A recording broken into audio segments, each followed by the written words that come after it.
एक नर्स छात्रा ने मुझसे दवा की मात्रा से संबंधित एक प्रश्न पूछा है और इस क्षेत्र के छात्र इस प्रश्न का हल निकाल सकें यह जरूरी भी है। मान लीजिए मैं बीमार हूं और मुझे दवा लेनी है। यूनिट कन्वर्जन या इकाई बदलने का यह एक मजेदार उदाहरण है। प्रश्न है कि मेरे डॉक्टर ने कहा है कि दवा एक्स लेनी है, ड्रग एक्स, और उसकी ये मात्रा भी बताई है जो है 5 मिलीग्राम प्रति पाउंड पेशेंट के वजन का, पर पाउंड ऑफ पेशेंट्स वेट। और ये दवा लेनी है मुझे एवरी 12 आवर्स, हर 12 घंटे में ये दवा लेनी है। परंतु जो दवा है, सप्लाई ऑफ द ड्रग, दवा जिस रूप में आती है वो ना गोली है ना कैप्सूल है, ये पीने वाली दवा है, लिक्विड। अब दवा कुछ ग्राम्स की है जो प्रत्येक मिलीलीटर पानी में होती है। क्योंकि किसी पदार्थ को पानी में घोलकर इस दवा को तैयार किया गया है, तो ये मात्रा है हमारी दवा एक्स की। डोजेज जो है वो है 0.9। मैंने यहां पहले 0 लिखा है। डॉक्टर्स का यह मानना है कि डेसिमल से पहले 0 लगाना चाहिए, तो 0.9 ग्राम प्रत्येक मिलीलीटर उस सॉल्यूशन का। तो अब यदि मैं इस सॉल्यूशन में से 1 मिलीलीटर किसी को देता हूं तो मतलब मैंने उसे 0.9 ग्राम दवा दे दी। और एक बात और बताई गई है, एक इंफॉर्मेशन और दी गई है कि बीमार व्यक्ति का वजन वेट के अनुसार दवा देनी है, यानी मैस के अनुसार जो किलोग्राम्स में होता है। पेशेंट का वजन है 72.7 किलोग्राम, 72.7 किलोग्राम्स। तो क्या क्या जानकारियां दी गई हैं? हमने दवा की खुराक या मात्रा ज्ञात करनी है मिलीलीटर्स में। मैंने अभी तक प्रश्न क्या है ये तो बताया ही नहीं। प्रश्न है कि सॉल्यूशन की कितनी मात्रा दवा की खुराक के अनुसार पेशेंट को देनी है, यानी कितने मिलीलीटर सॉल्यूशन दवा की एक डोज है या एक खुराक है। यही है हमारा प्रश्न। इसके उत्तर को प्राप्त करने के लिए हमें पहले मिलीग्राम्स को ग्राम्स में और फिर बदलना होगा मिलीलीटर्स में, और फिर दिया गया है यहां पर पाउंड, और पेशेंट का वेट या मैस है किलोग्राम्स में, तो यहां भी इसे बदलना होगा। तो यह मुश्किल तो नहीं है, परंतु समझ बूझ और सावधानी से हल करने वाला प्रश्न है। स्टेप बाय स्टेप करेंगे।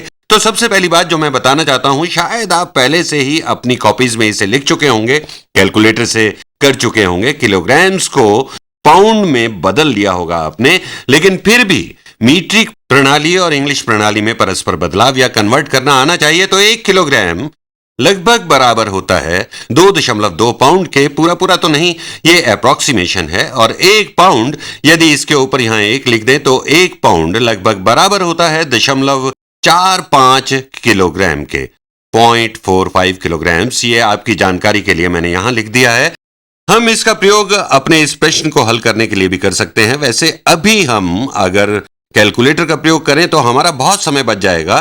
तो सबसे पहले हम दवा की मात्रा ज्ञात करेंगे प्रति किलोग्राम के रूप में। यह अभी प्रति पाउंड के रूप में है, और हर 12 घंटे बाद देनी है दवा। इसकी हमें जरूरत नहीं है, क्योंकि पूछा गया है कि द्रव्य या सॉल्यूशन कितना देना है एक डोज के लिए, एक डोज जो हर 12 घंटे में देनी है। यह हमारे लिए एक अतिरिक्त सूचना है। तो हमें चाहिए 5 मिलीग्राम प्रति पाउंड। क्या आप जानते हैं कितने मिलीग्राम होते हैं 1 किलोग्राम में?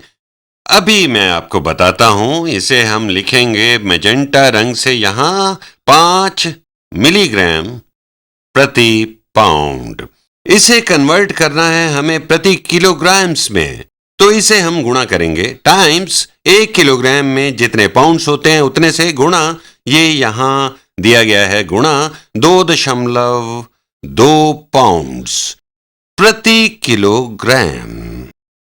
अब आप सोच रहे होंगे कि मुझे कैसे मालूम है कि यहां गुणा करना है 2.2 से, डिवाइड नहीं करना 2.2 से। देखिए ये समान है। अगर हम गुणा करें 0.5 से, आपको विशेष ध्यान देना है इन इकाइयों पर। देखिए मैंने लिखा 2.2 पाउंड पर किलोग्राम, 2.2 पाउंड्स पर 1 किलोग्राम। ये सही है क्योंकि यहां पाउंड है अंश यानी न्यूमरेटर में, और पाउंड ही है हर यानी डिनोमिनेटर में। इसे कहते हैं डायमेंशनल एनालिसिस। आप जैसे जैसे अभ्यास करते हैं आपको ऐसा करने की आदत हो जाएगी, फिर कोई परेशानी नहीं होगी। परंतु शुरुआत में ध्यान देना जरूरी है कि आप अलग अलग इकाइयों को गुणा या भाग तो नहीं कर रहे। ये डायमेंशंस या समान इकाइयां होनी चाहिए जो कैंसिल हो जाएं। यहाँ पाउंड्स अंश में है, पाउंड्स हर में भी है, तो ये दोनों पाउंड्स परस्पर कट जाएंगे, कैंसिल हो जाएंगे। तो गुणा करेंगे 5 गुणा 2.2, 5 टाइम्स 2.2 इक्वल टू 5 गुणा 2 होता है 10, 5 गुणा 0.2 होता है 1, तो ये बराबर है 11 के। और यहां हमारे न्यूमरेटर में है मिलीग्राम, तो 11 मिलीग्राम प्रति किलोग्राम। तो इस तरह हमने दवा की मात्रा को कन्वर्ट कर लिया, बदल लिया मीट्रिक प्रणाली में। पहले ये मीट्रिक और इंग्लिश दोनों ही प्रणालियों में थी। अब देखते हैं आगे क्या करना है। कितने मिलीलीटर सॉल्यूशन में 1 पाउंड दवा की मात्रा होगी। एक बार फिर हम इसे ग्राम्स में बदलना होगा, क्योंकि यहां हमारे पास है मिलीग्राम्स, यहां पर ग्राम्स है, तो इसे हम कन्वर्ट कर लेते हैं ग्राम्स में। तो जैसे पहले हमने किया था, हमें चाहिए हर यानी डिनोमिनेटर में मिलीग्राम्स, तो ऑरेंज रंग लेता हूं। हमें चाहिए मिलीग्राम्स डिनोमिनेटर में और ग्राम्स न्यूमरेटर में। मैंने ऐसा क्यों कहा? मैं चाहता हूं कि ये दोनों कैंसिल हो जाएं और मुझे चाहिए ग्राम्स न्यूमरेटर में। तो कितने ग्राम्स होते हैं 1 मिलीग्राम में? आप थोड़ा सोचिए। देखिए 1 ग्राम में होते हैं 1000 मिलीग्राम्स या 1000 मिलीग्राम्स पर ग्राम। आप इन्हें गुणा कर दीजिए तो मिलीग्राम्स कैंसिल हो जाएंगे मिलीग्राम से और ये हो जाएगा बराबर 11/1000 ग्राम प्रति किलोग्राम, ग्राम्स पर किलोग्राम। तो अब हमारे पास सब कुछ है ग्राम्स में, लेकिन हमें चाहिए मिलीलीटर्स के रूप में। प्रश्न भी यही है कि कितनी मिलीलीटर दवा की एक डोज है। यहां नीचे इसको देखते हैं, हमें यह परिणाम प्राप्त हुआ था 11/1000। अभी मैं विभाजित नहीं करूंगा। ग्राम दवा X का प्रति किलोग्राम, इसे हमने बस दोबारा लिख दिया है। दवा की मात्रा या डोज की इकाई बदल दी है। देखते हैं कितना द्रव्य या सॉल्यूशन चाहिए प्रति किलोग्राम। मैं चाहता हूं कि किसी तरह ये ग्राम्स कैंसिल आउट हो जाएं और मिलीलीटर्स यहां आ जाएं। तो इस ग्राम को कैंसिल करना है तो उसके लिए डिनोमिनेटर यानी हर भी ग्राम्स चाहिए और मिलीलीटर्स चाहिए हमें अंश यानी न्यूमरेटर में।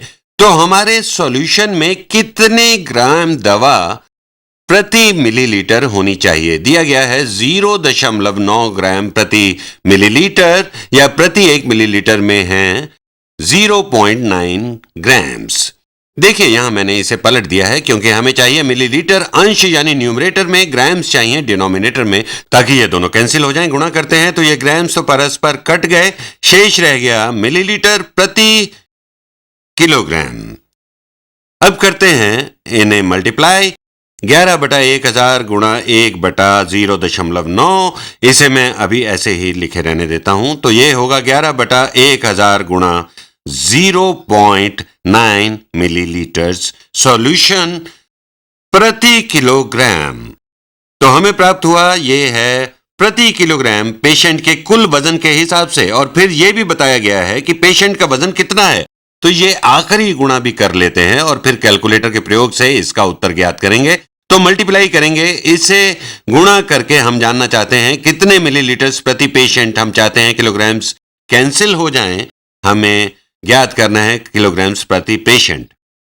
अभी हम बात कर रहे हैं किसी एक पेशेंट की, क्योंकि प्रत्येक पेशेंट का वजन अलग अलग होता है। लेकिन यहां पर तो ये किलोग्राम कैंसिल हो जाएंगे, हमें प्राप्त होगा मिलीलीटर्स प्रति पेशेंट। मिलीलीटर्स पीने की दवा प्रत्येक मरीज के लिए, यही हमें जानना था। हमें कितने मिलीलीटर सॉल्यूशन दवा की एक डोज के लिए चाहिए। देखते हैं कि कितना वजन है पेशेंट का। तो पेशेंट है 72.7 किलोग्राम। तो अब हम इस वेट को भी मल्टीप्लाई कर लें तो हमें उत्तर मिल जाएगा। देखिए ये दोनों तो हो जाएंगे कैंसिल, तो हमारा उत्तर होगा 11 गुणा 72.7 भाग 100 गुणा, वैसे 100 गुणा 0.9 का गुणनफल ज्ञात करना आसान है। ये होगा 900 डिवाइडेड बाय 900 मिलीलीटर्स पर पेशेंट, या इसे कह सकते हैं मिलीलीटर्स पर डोज, जैसा भी चाहें, पर डोज पर पेशेंट। कैलकुलेटर निकालते हैं और इसे करते हैं।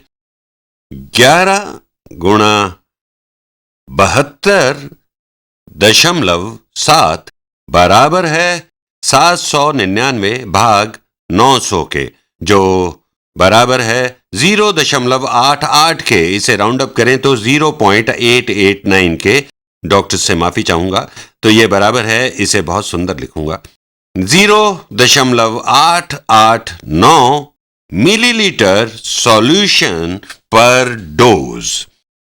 दवा हर 12 घंटे में हमें पिलानी है, तो कुल कितनी मिलीलीटर पिलानी होगी 2 दिनों में? आप कहेंगे ये तो 48 घंटे हो गए, हम इसे 4 से गुणा करेंगे, परंतु ये 12 घंटे तो अतिरिक्त सूचना थी इस प्रश्न में। उम्मीद है कि ये लेसन आपके लिए रोजमर्रा की जिंदगी में भी उपयोगी सिद्ध होगा, वरना ये सब किसी काम का नहीं है। धन्यवाद।